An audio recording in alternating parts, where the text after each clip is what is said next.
پھر دوبارہ آئے ہیں، ہن ملن نہیں آ رہے، ہن چھری لکائی ہوئی ہے۔ وَفَدَيْنَاهُ بِذِبْحٍ عَظِيمٍ، ابراہیم جاؤ بچے کو ذبح کر دو۔ چھری لے کر باپ چلا 1500 کلومیٹر کا سفر، سارے راستے کیا سوچ ہوگی کہ میں چھری چلاواں، اے بکرا تھوڑا ہے، اب میرا چاہیں تو بکرا ذبح ہویا کوئی کہ عید پڑھ کے گئے اسے، اے بکرا تو نہیں کومنا، پتر کومنا ہے۔ عمر کتنی ہوگی؟ 92 سال۔ 92 سال ایک بندے کو مرغی نہیں کوئی جنت، تو پتر کومن دا حکم آ گیا۔ بڑے شیطان کے یوں منہ کرو ادھر لیفٹ، ادھر سے منہ کرو تو رائٹ۔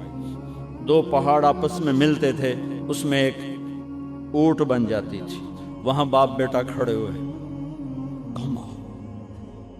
92-95 سال کی عمر ہے اور آگے معصوم پھول ہے۔ بچہ تب پرایا بھی ہوئے تو پیارا لگتا ہے، اپنا جگر۔ انی ارا فی المنام انی اذبحک فانظر ماذا تری، بیٹا تیرے ذبح کا حکم آ چکا، کیا کہتے؟ تو آگے بیٹا کہتا تسی خواب ویکھیا، میرا کی قصور کہ میں نے خواب دیکھا تجھے ذبح کرتا ہوں۔ تو آگے اسماعیل کہتے ابا میرا کیا قصور ہے، خواب تو آپ نے دیکھا ہے، میں تو آپ کی اکیلی اولاد ہوں، مجھے کیوں ذبح کرتے؟ جواب سنو، یا ابا تفعل، میں قربان جاؤں قرآن کی اس تعبیر پر۔ اسماعیل علیہ السلام کے جذبات کو دو لفظ، یا ابا تفعل، یا ابت افعل، کیا تسلیم و رضا ہے۔ ترجمہ جو بھی ہے، فرمایا دیر کیوں کر رہے ہو؟ اس سے جو نکلتا ہے نا ایک خوبصورت مفہوم، وہ ہے ابا تو دیر کیوں کر رہے ہو؟ تو حیران ہو گئے، تجھے پتہ ہے میں کیا کہہ رہا ہوں؟ کہاں پتہ ہے، اب مجھے ذبح کرنے کا کہہ رہے، تو کوئی گھاٹے کا سودا نہیں ہے، آپ کے بدلے میں جنت، دنیا کے بدلے میں جنت ملے گی اور آپ کے بدلے میں اللہ ملے گا، اس میں کیا گھاٹا ہے؟ آئے خیال پیچھے چلا گیا ماں کی طرف، کہنے لگے ہاں میری ماں نو بڑا دکھ ہوئے، تو پھر اپنا کرتا اتارا، کہا ابا یہ کرتا میری ماں کو دے دینا، جب میں کبھی یاد آیا کروں گا تو یہ کرتا دیکھ لیا کرے گی، اور مجھے اپنے کرتے میں یہیں دفن کر دینا، مجھے ادھر نہ لے جانا، یہیں دبا دینا، شاید میری ماں میری ذبح شدہ لاش دیکھ نہ سکی۔ 8-9 سال کا بچہ خلیل اللہ کو کیا کہہ رہا ہے؟ میرے ہاتھ پاؤں باندھ دے بابا، شاید میرا پاؤں یا ہاتھ تجھے لگ کے کوئی بے ادبی نہ ہو جائے، میرے ہاتھ پاؤں باندھ، مجھے الٹا لٹانا، سیدھا نہ لٹانا، کہیں آنکھوں میں آنکھیں پڑیں اور تیرا دل نرم ہو جائے، تیرا ہاتھ نہ کمب جاوے، میرے رب دے امر اچ دیر نہ ہو جاوے۔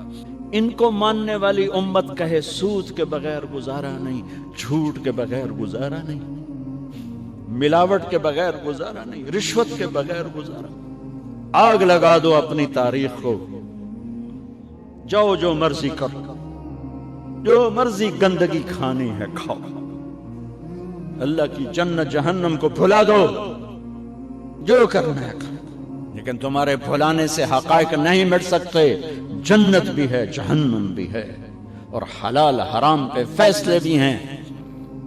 ابراہیم علیہ السلام نے ہاتھ باندھے، پاؤں باندھے، یہ کوئی بکرے دے ہاتھ پیر تو نہیں بننے جا رہے، پتر دے ہاتھ پیر بننے جا رہے ہیں، الٹا لٹایا، ایک ہاتھ میں چھری، ایک ہاتھ میں سر کے بال، گوڈا کنڈ پہ رکھے، گھٹنے کو کمر پہ رکھ، یوں بال پکڑے اور چھری، اور ایسے یوں آسمان کو دیکھا، فرمایا یا اللہ تو مجھ سے ناراض ہو گیا، یا اللہ تو مجھ سے ناراض ہو گیا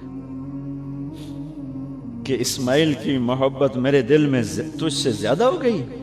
نہیں نہیں کبھی نہیں، یا کوئی میرا امتحان ہے؟ یا اللہ میرے دل میں تو ہی تو ہے، لاکھوں اسماعیل تجھ پہ قربان۔ آسمان کے فرشتے 2 دفعہ روئے ہیں جب سے پیدا ہوئے ہیں۔ ایک یہ جو واقعہ سنا رہا ہوں، جب ابراہیم کی فریاد 7 آسمانوں میں گونجی تو نہ رونے والے فرشتوں کے بھی چیخیں، اور ایک طائف کی وادی میں جب میرے نبی کو پتھر پڑے اور آپ بے ہوش ہو کے گرے تو آسمان کے فرشتوں کی چیخیں نکل گئی. اب چھری جو چلائی میرے رب کا امر آ گیا، نہیں کاٹو گی، نہیں کاٹو گی. یہ نہیں کہ یہاں کوئی لوہے کا ٹکڑا آ گیا یا چھری موم بن گئی یا اے ٹوٹا لوہا بنیا. چھری تیز تھی، گوشت نرم تھا. عرش والے نے کہا نہیں، چھری کیسے کاٹے گا؟ آگ نہ جلائے، اب کیسے جلائے گا؟ مچھلی کے پیٹ میں جا کے موت مت آئے، اب کیسے موت آئے گی؟ دوسری دفعہ، تیسری دفعہ نہیں چلی. اٹھے جا کے پتھر پہ تیز. یہ علماء نے لکھا ہے کہ جانور کے سامنے چھری تیز نہ کرو تاکہ جانور کو تکلیف نہ ہو. قربانی کے مسائل میں آتا ہے، قربانی کے مسائل میں، کہ جانور کے سامنے چھری تیز نہ کرو کہ جانور کو تکلیف نہ ہو.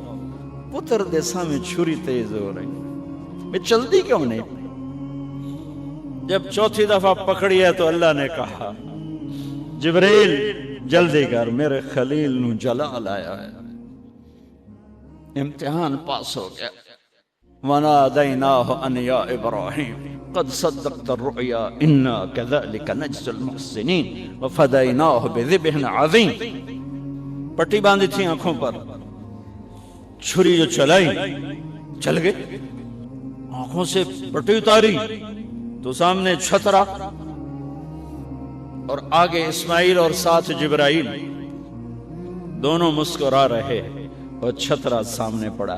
میرے نبی ساری زندگی 2 چھترے ذبح فرماتے تھے قربانی میں، ایک امت کی طرف سے، ایک اپنی طرف سے. حج کے موقع پہ 63 اونٹوں کی قربانی دی. جس امت کے پاس یہ تاریخ ہو ان کے پاس کہاں سے گنجائش لاؤں جھوٹ کی، فساد کی، منافقت کی، زناکاری کی، بدکاری کی، جوے کی. کتنی میرے نسل کے بچوں کو اسی تلمبے میں رہنے والوں نے نشوں پہ لگا کے، ارے میرے بھائی کیوں لوگوں کے چراغ گل کرتے ہو چند ٹکوں کے پیچھے؟ کیا اللہ کے سامنے نہیں جانا؟ کتنے بچوں کے میں علاج کروا چکا ہوں، لاکھوں روپے خرچ کر چکا ہوں کہ غریب لوگ اج میرا پوتر نشے تے لگ گیا ہے انہوں تب جواد. اب تک کتنے بچوں کو میرے اللہ نے ذریعہ بنایا مجھے، تو میں جب تک یہ اڈے والے بند نہ کریں میں کہاں سے اتنے لاؤں اسباب کے ایک ایک کا علاج کروں. لیکن یہ میرا پیغام ہے کہ مرنا انویت مرنا اساس. موت کو حسین نے بھی گلے لگایا تو چھڑیا یزید نو بھی نہیں موت نے. آج فیصلہ ہوگا وَامْتَازُوا الْيَوْمَ أَيُّهَا الْمُجْرِمُونَ. آج ایک پاسے ہو جاؤ. یہ دنیا تو لمبا نہیں ہے کہ نشے دے اڈے چلاؤ، چرس افیم ہیروئن دے اڈے چلاؤ، بدکاری دے اڈے چلاؤ. آج ادھر آ جاؤ. ہاں میں یہ کہا کرتا ہوں، چھری چلی اسماعیل پر، اللہ نے نکال لیا. پھر 2000 سال کے بعد میرے نبی کے باپ کی باری لگ گئی. وہ لمبا قصہ ہے، ٹائم ختم ہے. چھری چلنے لگی میرے نبی کے والد عبداللہ پر، اللہ نے نکال لیا. 100 اونٹ ذبح کروائے اور ان کو نکال لیا. لیکن چھری نے چلنا ضرور تھا، اس لیے کہ زمین کو پانی نہ ملے تو وہ سرسبز نہیں ہوتی. میرے نبی کے گلشن کو پانی کی ضرورت ہے اور تھی اور رہے گی. تو میرے نبی نے اپنی اولاد کا خون پیش کیا، اپنے صحابہ کا خون پیش کیا، اپنا خون پیش کیا. احد کی وادی میں آپ خون و خون ہو گئے، دانت ٹوٹ گئے، چہرہ خون آلود ہو گیا. اسماعیل چھری کے نیچے سے نکال لیے گئے، حضرت عبداللہ چھری کے نیچے سے نکال لیے گئے. جب میرے نبی کے نواسے کی باری آئی تو چھری کو چلنے کا حکم. پھر حسین کی بھی کٹی. اور عبداللہ کی بھی کٹ اور علی اکبر کی بھی کٹ اور قاسم کی بھی کٹ اور جعفر کی بھی کٹ عون کی بھی کٹ عبداللہ کی بھی کٹ سارے آل رسول کے نام بتا رہا ہوں جو کربلا میں شہید ہوئے 17 آل رسول میں سے شہید کیے گئے باقی تو سارے غلام تھے 72 17 میرے نبی کے گلشن کے پھول تھے ہاں انہیں کھاد بننا تھا میرا اللہ چاہتا تو ان واقعات کو روک سکتا تھا لیکن اللہ اقبال کی قبر روشن کرے اسلام زندہ ہوتا ہے ہر کربلا کے بعد یہ میرے رب کی سنت ہمارے لیے کربلا نہیں ہے ہمارے لیے کربلا کیا ہے جھوٹ چھوڑو زنا چھوڑو شراب چھوڑو جوا چھوڑو سود چھوڑو ظلم چھوڑو ذاتی چھوڑو الزام تراشی چھوڑو ماں باپ کی نافرمانی چھوڑو بیویوں پہ ظلم چھوڑو لوگوں کے حق مارنا چھوڑو لوگوں کو بے عزت کرنا چھوڑو جھوٹے مقدمے چھوڑو جھوٹی گواہیاں چھوڑو ہمارے لیے یہ چھوڑنا ہے ہمارے لیے یہ چھریاں ہیں چلاؤ چھری اپنے جذبات پر احساسات پر ان غلط خیالات پر جو کل کو اللہ اس کے رسول کی بارگاہ میں ہمیں شرمندہ کر دیں ہم آنکھ نہ اٹھا سکیں